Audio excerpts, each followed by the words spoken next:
Chancellor Jones, thank you for joining us. It's my great pleasure to be here. The Trump administration has put a bullseye on diversity, equity, and inclusion programs. The University of Michigan recently ended all of its DEI programs, or at least announced that, to avoid losing federal funds. Do you see any scenario where the U of I would follow suit? Not in that regard, because I said time and time again, we are very, very clear, number one, about our mission. As a land-grant university, we're one of the original 37 land-grant universities, and part of our charter is to provide the education to the masses, to the underserved folks, regardless of skin color, gender, race, etc., and to make sure people from all social economic status have the opportunity to get a world-class education.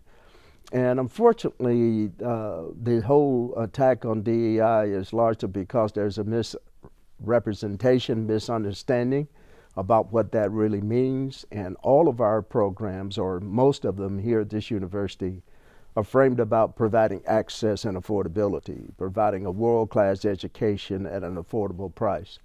And so diversity, equity, inclusion is part of our core value system.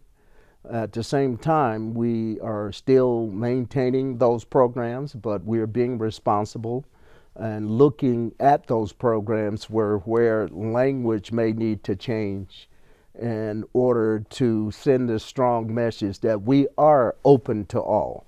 Because that's what a lot of this is all about, the sense that some of these programs are exclusive or inclusive only of a certain racial group.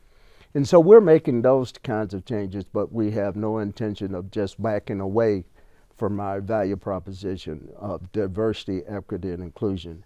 Because I've said time and time again, executive orders it doesn't mean that it's the law.